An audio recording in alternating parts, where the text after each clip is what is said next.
Nós vamos concluir hoje o tema que temos vindo a abordar nas últimas semanas sobre a origem dos problemas e dos vários assuntos que nós já falámos.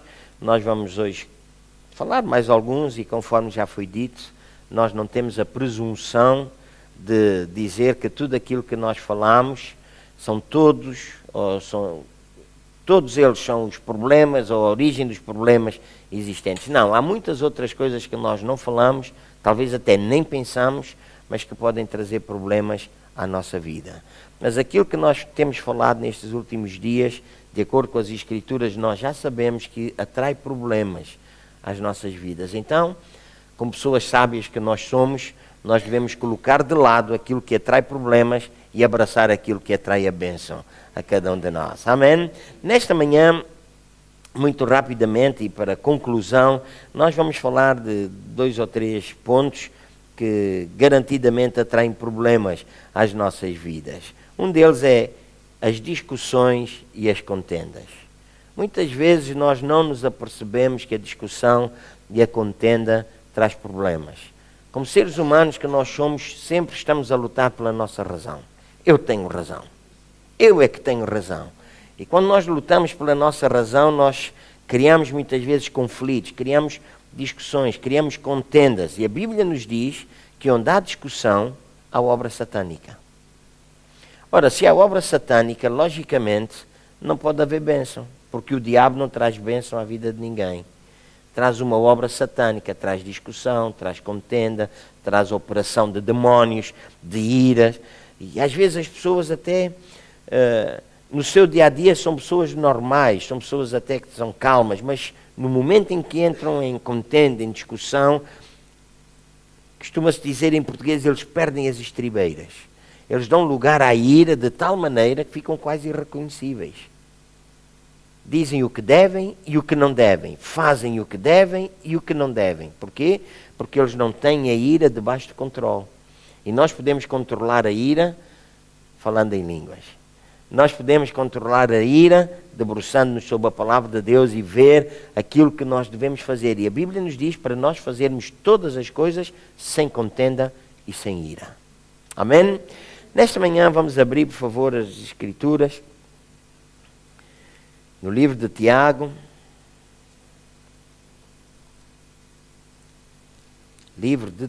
capítulo 3.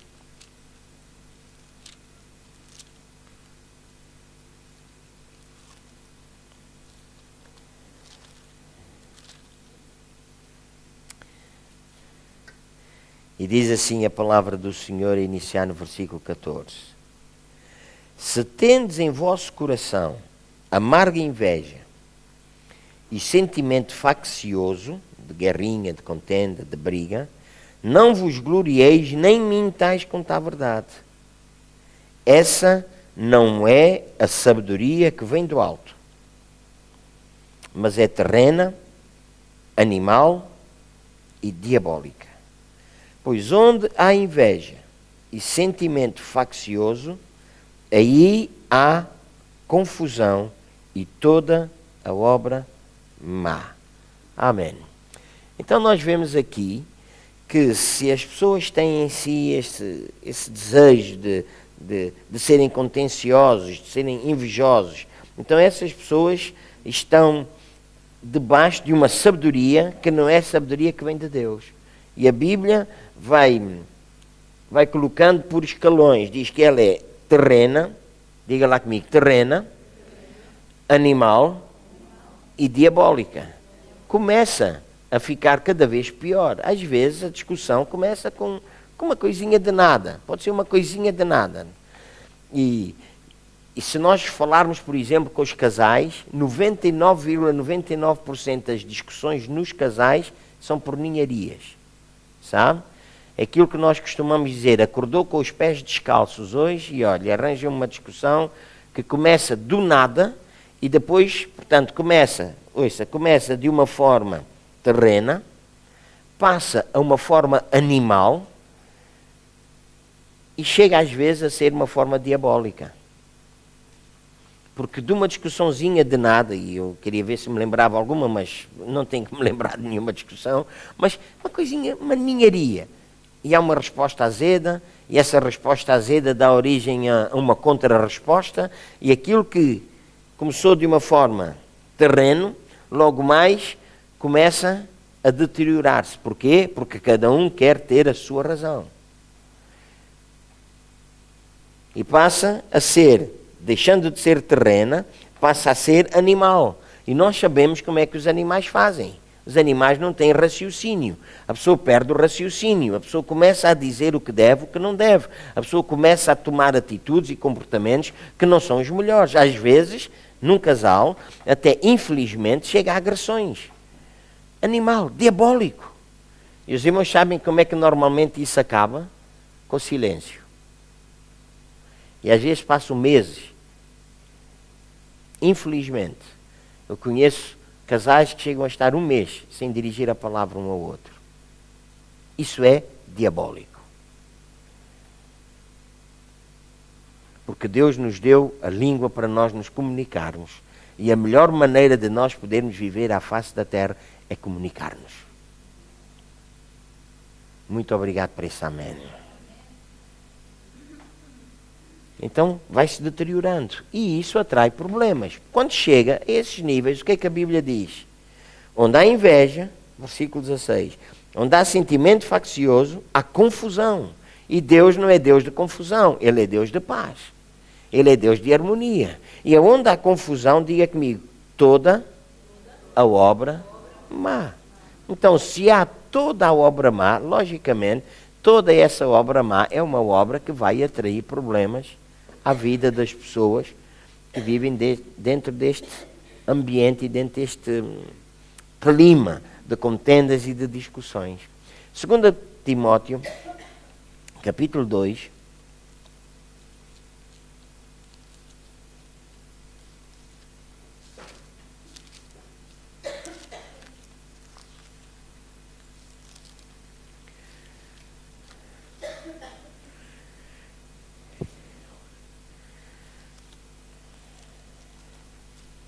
diz assim a palavra de Deus a iniciar no versículo 14. Lembra-lhes estas coisas, ordenando-lhes diante do Senhor, que não tenham contendas de palavras que para nada aproveitam, excepto para a subversão dos ouvintes. Procura apresentar-te a Deus aprovado, como obreiro que não tem de que se envergonhar, que maneja bem a palavra da verdade. Mas evita os falatórios inúteis, porque produzirão maior impiedade. E a palavra desses corrói como câncer, entre os quais estão Himeneu e Fileto. Uau! O apóstolo está a dar conselhos a Timóteo, o apóstolo Paulo dá conselhos a Timóteo, diz a Timóteo para que ele tenha cuidado, para que ele guarde a sua vida, para que ele se lembre constantemente e ordena à igreja que pastoreia que se abstenha das contendas, das palavras que para nada aproveitam a não ser para subversão dos ouvintes. O apóstolo diz, tu apresenta-te a Deus como obreiro aprovado, que não se envergonha e que maneja bem o quê? A palavra da verdade. Diga lá comigo, a palavra da verdade. E depois o apóstolo dá-lhe conselhos sérios. Evita os falatórios inúteis, porque produzem maior impiedade. A palavra desses corrói como cancro. Os irmãos sabem o que é que o cancro faz? Mata. Então essas palavras matam. Essas palavras destroem a harmonia, destroem a intimidade, destroem a comoção, levam à dor, levam ao afastamento. Muitas vezes nos casais levam ao divórcio. E as pessoas ficam a pensar, mas porquê? Porque não sabem ter domínio sobre as suas palavras. E vivem em ambiente de discussão, de contenda. São falatórios inúteis. E depois Paulo dá o nome de duas pessoas que estavam, de certa modo, de uma forma constante a fazer o mesmo. Verso 23, diz assim, rejeita as questões insensatas. Os irmãos sabem, uma questão insensata é uma questão que não tem bom senso. Então nós não precisamos de estar a responder àquilo que não tem bom senso. Nós somos sábios. 2 améns e 3 abanões de cabeça. Eu volto a repetir, nós somos sábios. E o sábio é dotado de bom senso. Então nós evitamos aquilo que não tem bom senso, aquilo que é insensato. Não precisamos de estar metidos nisso. Rejeita as questões insensatas e absurdas, sabendo que produzem contendas.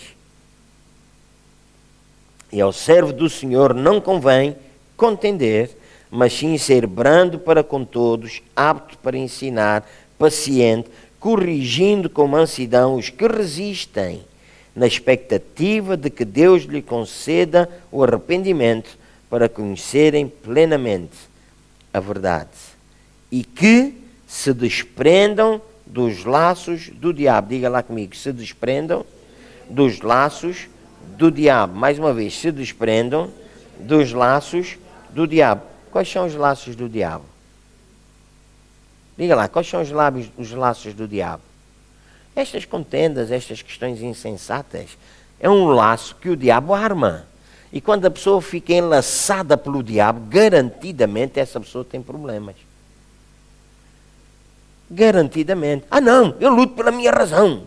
Eu quero lutar, mas razão, mas o que é que interessa lutar pela razão, se a razão leva a discussões insensatas? Mas vale ficar na sua, caladinho, calmo, brando. Porque logo mais, isso bem, logo mais, a nossa brandura vai desfazer esses laços do diabo na vida de outra pessoa. A palavra branda, diz a Bíblia, afasta a ira. Diga lá, a palavra branda afasta a ira. Mais uma vez, a palavra branda afasta a ira.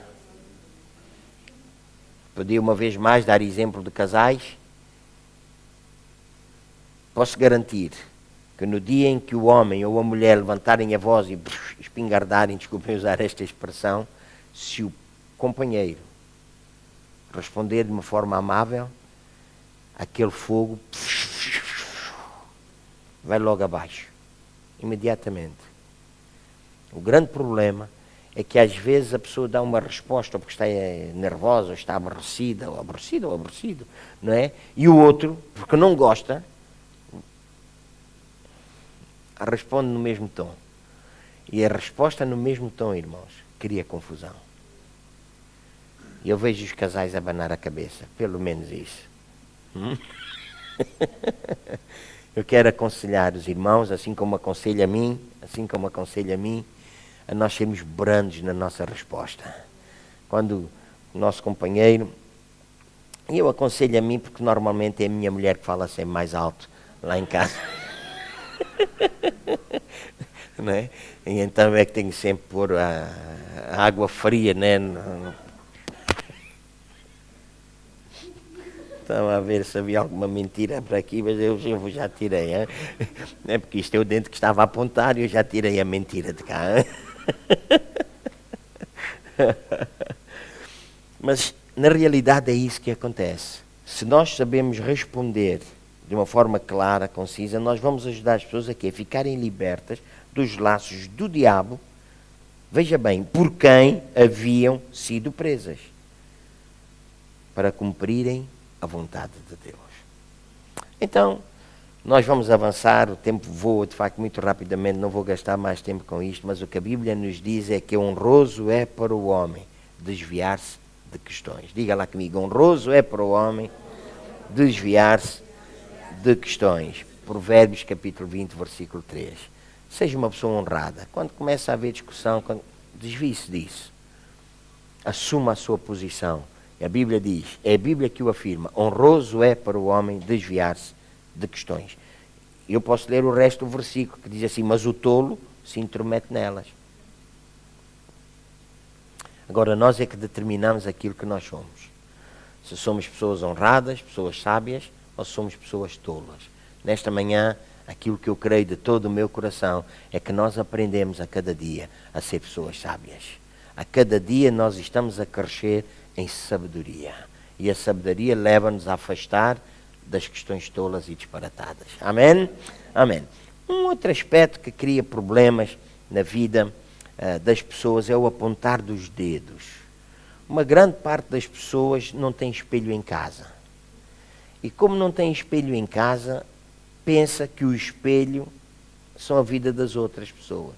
E passam o tempo a apontar o dedo aos outros, a falar dos outros, a falar do que vestem, a falar da maneira como eles se comportam, a falar do como se penteiam, a falar disto. Deixe lá de olhar para a vida dos outros. A Bíblia diz para olhar para si mesmo. Examine-se o homem a si mesmo. E muitas vezes as pessoas usam isto só no dia em que vão participar da ceia do Senhor, esquecendo até e deturpando até o princípio estabelecido nas Escrituras. Porque o exame a si mesmo, nesse contexto, no contexto em que está escrito, não é um exame para ver se a pessoa é digna ou não. É o exame para ver se a pessoa toma ou não de forma digna. E se aproxima de forma digna da mesa do Senhor, participando do sangue e do corpo de Cristo Jesus. O examinar-se a si mesmo naquele momento é: eu estou consciente de que eu vou participar do corpo e do sangue? Não é examinar a nós próprios. Muitas vezes as pessoas dizem: temos que nos examinar a nós próprios, a ver se somos dignos. Então vou dizer-vos uma coisa: desengane-se aquele que pensa que é digno. Não há ninguém digno. Volto a repetir, não há ninguém digno. Se alguém vai à mesa do Senhor e diz: eu sou digno de participar, está enganado. Ninguém é digno de participar do corpo e do sangue. Nós participamos do corpo e do sangue, porque Deus, na sua infinita misericórdia, se ofereceu a si mesmo. Ele sim, ele é digno. Nós não. Então, mas nós beneficiamos da dádiva que ele fez. Aleluia. Por isso, quando nos aproximamos da mesa do Senhor e participamos do corpo e do sangue de Cristo, nós sabemos que não somos dignos, mas beneficiamos de tudo aquilo que o corpo e o sangue de Cristo alcançaram para cada um de nós. Vida, saúde, plenitude, força, vigor, salvação, acesso ao Pai, entrada direta na sua presença. Que coisa extraordinária. Então nós devemos olhar para nós próprios. A Bíblia diz lá em Isaías, eu vou pedir aos irmãos para abrir capítulo 58. Isaías capítulo 58.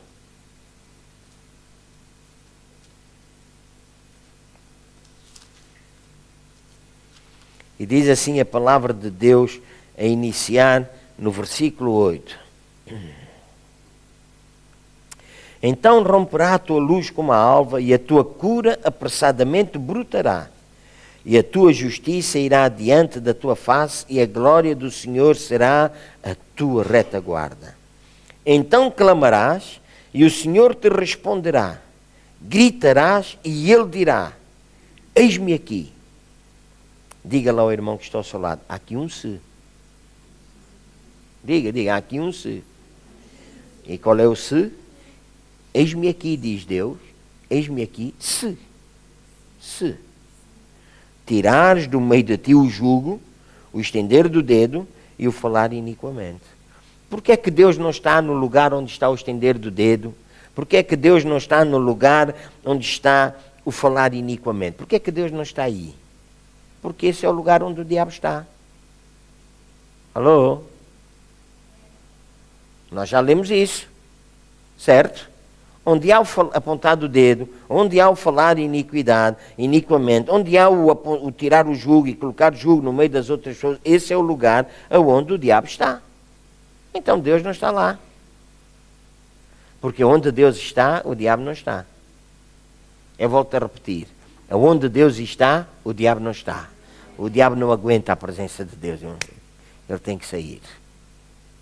Então Deus diz: eis-me aqui. Deus a declarar: eis-me aqui, se tirares do meio de ti o jugo, o estender do dedo, o falar iniquamente, se abrires a tua alma ao faminto e fartares a alma aflita, então a tua luz nascerá nas trevas e a tua escuridão será como o meio-dia. Amém. Aleluia. É importante ver que Deus fala de dois aspectos muito claros. E um deles fala também de nós sermos pessoas que compartilham com os outros. Se abrires a tua alma ao faminto e fartares a alma aflita, Então a tua luz nascerá nas trevas e a tua escuridão será como o meio-dia. Há pessoas que usam de artimanhas, de manipulação. Há pessoas que usam manipulação, ficam zangadas com os outros, quebram a comunhão, quebram relacionamentos. E já agora vou voltar outra vez a falar dos casais. Eu não estou a dizer que isto é só nos casais que acontece, hein? Espero que toda a gente esteja a perceber. Mas os casais, às vezes, é mais fácil, olha, é mais fácil um homem e uma mulher na rua serem toda delicodoçuras. Olá, bom dia, boa tarde, como é que está o vizinho? Como é que está o vizinho? Olá, tudo vai bem, tudo vai bem. E depois chegam a casa, descarregam o stress. Alô? E aí as delicadossuras desaparecem. Mas devia ser ao contrário. Porque não é o vizinho, não é a vizinha, não é o colega que nos atura. Eu volto a repetir, que nos atura. Foi a palavra que eu usei, que nos atura. Nenhum de nós está fora disso. É a mulher e é o marido que sabem ver as deficiências, as imperfeições, as coisas menos boas e agradáveis. E é com a mulher e com o marido que as pessoas vivem. Amém. Então as pessoas usam de manipulação, zangam-se, usam manipulação com o dinheiro, usam manipulação com o sexo, tentam obrigar as outras pessoas a fazer aquilo que eles não querem, usando de um autoritarismo. Não é autoridade, é de um autoritarismo obsoleto. E as pessoas ficam presas nisso. E Deus diz, se tu tirares isso do meio de ti, então eis-me aqui. Eis-me aqui. A manipulação do silêncio. Então, filha, como é que vai? Então, homem, o que é que se passa contigo? Os irmãos sabem quem é que faz assim? Aumentem um bocadinho mais o som e depois vocês...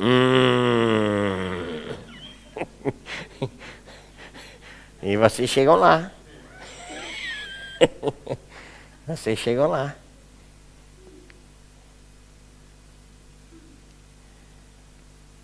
O silêncio, irmãos, é uma arma, uma manipulação incrível. O diabo opera no meio do silêncio. Os irmãos já imaginaram que quando as pessoas não falam, o que as pessoas pensam? Eu não lhe digo nada, mas eu, quando cá chegar, ele logo vai ver como é que é. Ele vai arrepiar aí, que até... E a cabeça. Porque o silêncio é mortal. Deus chamou-nos para a comunhão. E eu posso garantir que o silêncio não é comunhão. É como aquelas pessoas que dizem, eu estou sempre na presença de Deus. Momentos de silêncio na presença de Deus são momentos de reflexão. Mas o irmão já imaginou nós passarmos o tempo todo a orar a Deus?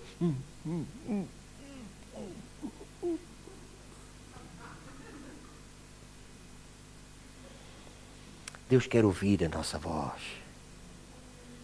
Nós chegamos e obrigado, Senhor, tu és fantástico. Irmão, já imaginam? Só se a pessoa tiver algum problema, então há uma linguagem própria para isso. Mas se não tem problemas, fale, que Deus vai gostar de o ouvir. Oh Deus, tu és tão bom. E olha, às vezes eu sei que não sou, Senhor, mas eu sinto-me mesmo um verme. Os irmãos nunca sentiram assim. Nós sabemos que não somos, porque estamos em Cristo Jesus, mas às vezes os nossos sentimentos são enganadores. Ou não são? Eu sinto-me o maior de todos os miseráveis. Sabe uma coisa? Abra a sua boca e diga isso a Deus. Deus não vai ficar ofendido consigo. Ouviu bem? Deus diz, Zé Caramelo, eu já te disse que tu não és, que és amado. És bem amado por mim. És especial. És como uma menina dos meus olhos. Mas, Senhor, mas eu sinto-me mesmo tão mal hoje, tão mal. E Deus nunca vai, ouça bem, Deus nunca vai levantar a sua voz em acusação. Ele vai dizer, tu já devias saber que não és, mas eu vou mostrar uma vez mais o meu amor para contigo, para tirar esses sentimentos que não valem nada. Amém? Por isso é que nós não vivemos pelos sentimentos, nós vivemos por aquilo que está escrito. E aquilo que está escrito é que Deus diz que nós somos 5 estrelas. Versão Paulo Cardoso. Somos como a menina dos seus olhos. Povo especial, povo eleito, povo adquirido. Uau! Nós somos o melhor de Deus mesmo à face da terra. Amém. apontar dos dedos, das críticas, irmãos, falar mal das pessoas. Há pessoas que parece que não conseguem estar um bocadinho calados. Aí é que é o tempo do silêncio. Quando vai abrir a boca para falar mal dos outros, esteja calado. Aí é que deve estar calado. Ai, mas eu não consigo. Quer dizer, quando deve falar, fica calado. E quando deve estar calado, eu não consigo. Eu tenho que dizer que aquele é um verme, uma jararaca, todos os dias da vida dela. Eu tenho que dizer isso.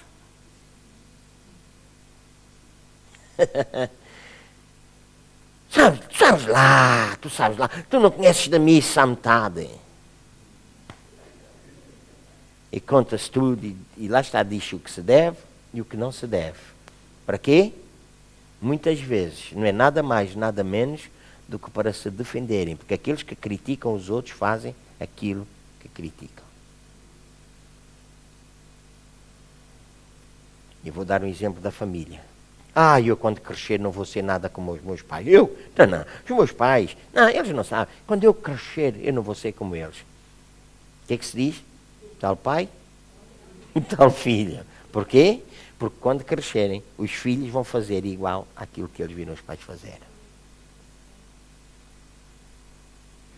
Por isso é que nós somos chamados a ter intimidade com Deus, que é para fazermos tal e qual o nosso Pai. Jesus ensinou-nos, eu não faço nada de mim mesmo, aquilo que eu faço porque eu vi o Pai fazer. Então, deixe lá de criticar, de apontar dos dedos, irmãos. A Bíblia diz que os sábios herdam honra, em Provérbios 3:35, mas os loucos tomam sobre si a vergonha. Abra a sua Bíblia, por favor, em Mateus capítulo 7.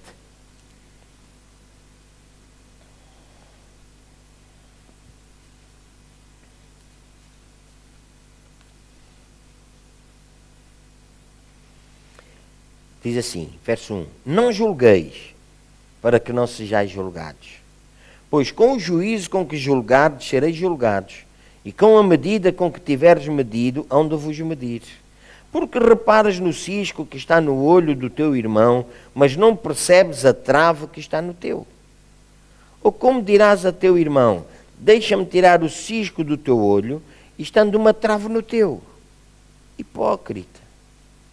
Tira primeiro a trave do teu olho, e então verás claramente para tirar o cisco do olho do teu irmão.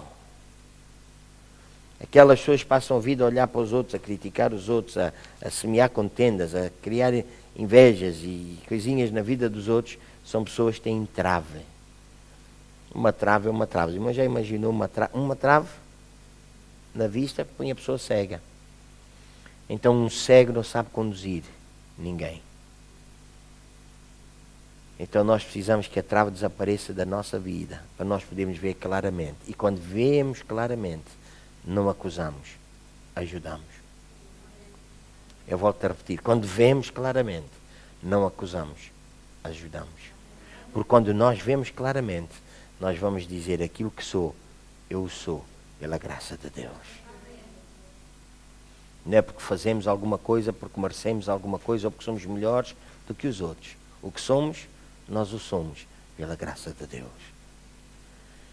Então, deixe lá de apontar os dedos, de criticar as outras pessoas, de levantar invejas. Essas coisas criam agonia, sabe? Vômito no coração de Deus. E eu vou terminar, para avançarmos, vou terminar este tema. Vamos abrir só aqui em Provérbios, capítulo 6.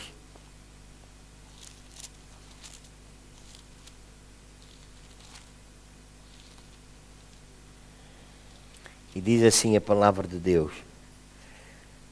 As pessoas que semeiam contendas, divisões entre os irmãos, passam a vida a caluniar os irmãos, a falar mal dos outros, e alguns até para a sua própria promoção, né? Pensam que eles se promovem deitando os outros abaixo. Provérbios capítulo 6 diz o seguinte no verso 16. Há 6 coisas que o Senhor odeia, 7 que a sua alma abomina. Numa tradução vem mais claro, diz 6 coisas que o Senhor odeia, a 7ª a sua alma abomina. Olhos altivos, língua mentirosa, mãos que derramam sangue inocente, coração que maquina projetos iníquos, pés que se apressam para o mal e testemunha falsa que profere mentiras. 6 coisas que Deus odeia. Qual é a 7ª que Deus abomina? Aquele que semeia contendas entre irmãos. Quão importante, ouça bem, quão importante é nós aprendermos isto. A não levantarmos a nossa língua em juízo. A medida com que medimos os outros para os julgar é a medida com que nos medirão a nós para nós sermos julgados. Se nós não temos julgamento para ninguém, a garantia que vamos ter é que não há julgamento para nós. Amém. Amém. Porque se alguém se levantar para nos julgar, aquilo que a Bíblia nos garante é que toda a ferramenta forjada contra ti não prosperará. Aleluia. Porquê? Porque nós não levantamos ferramenta contra os outros. Amém. Amém. Bem, o tempo passa. Outro aspecto que atrai problemas à vida do cristão, e eu vou concluir com este aspecto, depois, noutra ocasião, nós iremos falar outras situações que traem problemas, a falta de sabedoria, a idolatria. A idolatria atrai tantos problemas. E alguns dizem, pastor, mas nós já deixámos a idolatria. Eu não estou a falar da idolatria de imagens. Essa já sei que já deixaram. Até já sei que somos muito afiados a criticar e a combater quem ainda tem imagens. Nós somos muito perspicazes para isso. Mas não é essa a idolatria que eu falo. É a idolatria, às vezes, que se chama o próprio eu. Às vezes gostamos mais de nós e colocamos o eu acima de qualquer outra coisa. Isso chama-se idolatria. Tudo aquilo que toma o lugar de Deus na nossa vida é idolatria.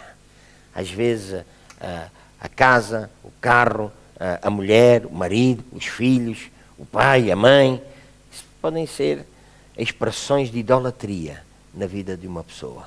Se tudo isso toma o lugar de Deus. Bem, eu vou ficar por aqui. Não estou a falar de idolatria, eu vou ficar por aqui. Mas eu só quero dizer que a idolatria atrai problemas. A idolatria, a Bíblia diz que é como o pecado de feitiçaria. E é engraçado, a iniquidade, o falar mal e o porfiar também é pecado de feitiçaria. Então, nós precisamos de ver que estas coisas estão interligadas. Porquê é que estão interligadas? Porque onde há o porfiar e o guerrear, há toda a obra maligna. Há toda a obra do diabo. Idolatria é a obra do diabo, feitiçaria é a obra do diabo e por aí fora. Então, nós precisamos verdadeiramente guardar a nossa vida. Agora, não colocarmos Deus em primeiro lugar na nossa vida causa problemas. Nós somos exortados a colocar Deus em primeiro lugar na nossa vida, no nosso dia a dia. Verdadeiramente Deus quer ser o centro da nossa vida. Nós usamos constantemente aquele versículo que nós devemos buscar primeiramente o reino de Deus e a sua justiça e todas as coisas nos serão acrescentadas. Deixe-me dizer, nós devemos começar o nosso dia glorificando a Deus. Renda graças ao Senhor, irmão. Comece o seu dia a glorificar a Deus. Quando o irmão se levanta, quando acorda, os irmãos sabem quando nós acordamos, mesmo quando o despertador tem aquele barulho ensurdecedor e nós damos um chapadão no despertador para se calar, naquele intervalo em que nós nos levantamos, nós pensamos tantas coisas. Não acontece assim convosco? Nós podemos pensar no que temos que fazer, porque é que estamos a levantar àquela hora, que estamos cansados, queria ficar mais uma horita na cama. Pensamos, num segundo nós pensamos milhentas coisas.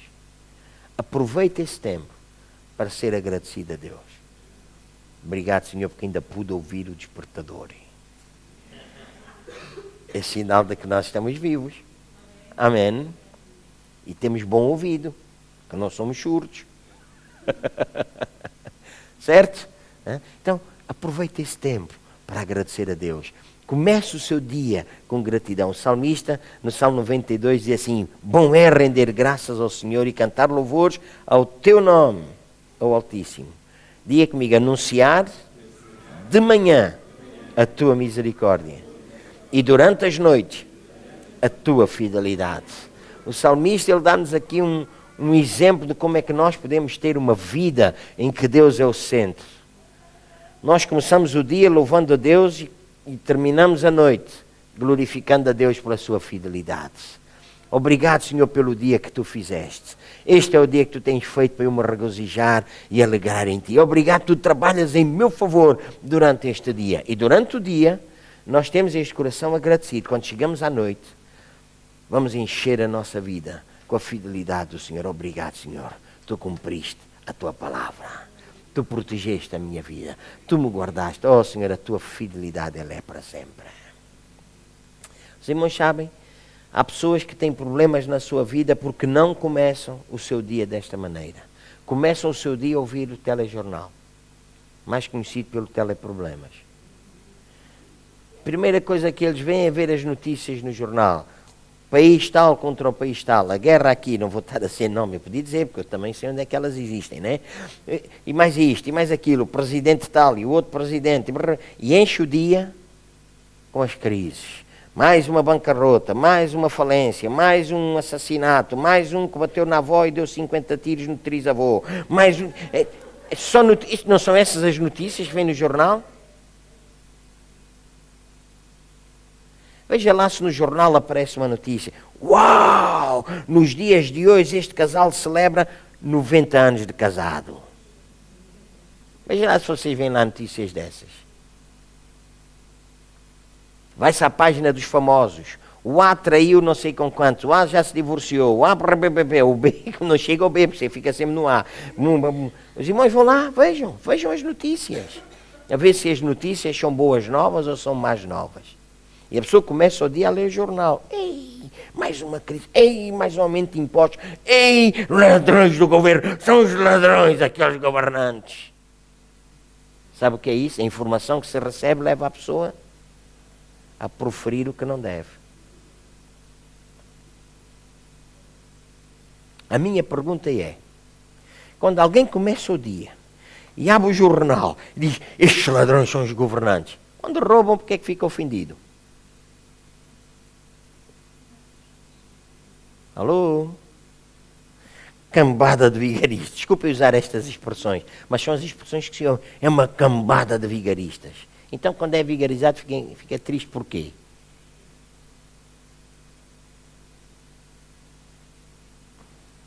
Eu às vezes digo na brincadeira, é uma coisa muito séria, que o governo é o reflexo do povo.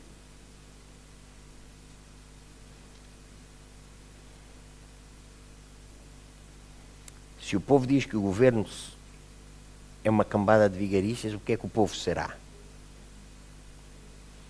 Porque eu saiba, os que estão a governar vieram. Não vieram da lua. Certo? Vieram do meio do povo.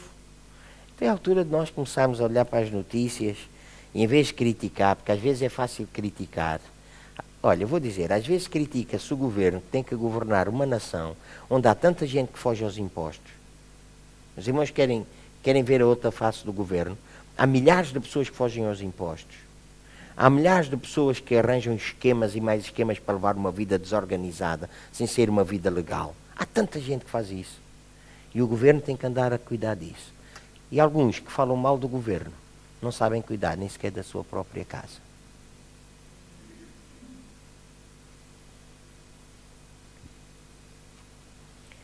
E já agora que eu estou a falar com cristãos, alguns cristãos que falam mal do governo fogem aos impostos e no governo divino roubam a Deus nos seus dízimos.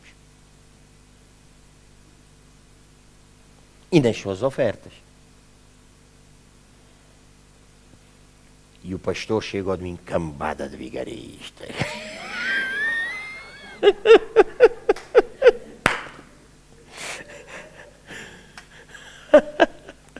Os irmãos já imaginaram? Já imaginaram? Então vamos deixar isso. Vamos deixar de encher a nossa cabeça com as notícias lá de fora e vamos fazer o que está escrito. Vamos colocar Deus em primeiro lugar na nossa vida. Bom é render graças ao Senhor. Oh, nós sabemos que há tanta coisa no mundo que não está bem. Nós sabemos isso, irmãos. Mas essas são as coisas no mundo. Glória a Deus que nós não somos do mundo, nós habitamos num novo reino, o reino chamado Reino de Deus, que não é comida, não é bebida, mas é justiça. O reino de Deus é um reino de justiça. Diga lá, de justiça. Mais uma vez, justiça. Mais uma vez ainda, de justiça. E quando nós pensamos a justiça no reino de Deus, nós ficamos mesmo com o coração disponível para agradecer a Deus. Porque a justiça no reino de Deus não é andar à coca, a ver se nós falhamos em alguma coisa para Deus chegar e punir a nossa vida. A justiça no reino de Deus é quando nós falhamos, nós já fomos declarados justos. É esta a justiça que nós buscamos. Por quê? Porque aquela falha que nós cometemos hoje, há 2000 anos atrás, já foi paga.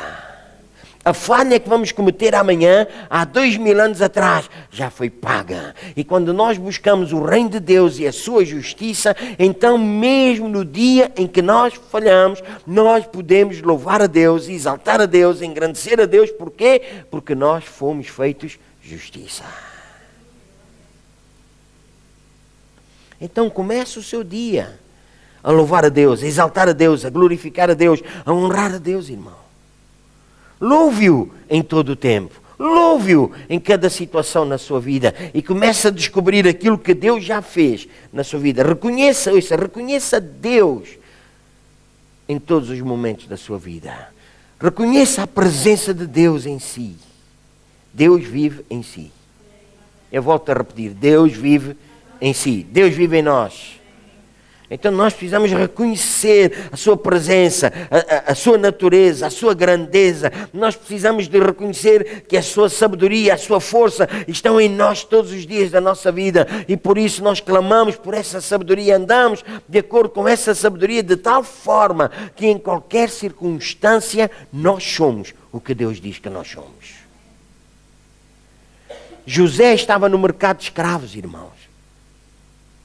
Depois de ter sido traído pelos seus irmãos, depois de ter sido vendido, depois dos irmãos irem para o pai dizer que ele estava morto, ele foi comprado.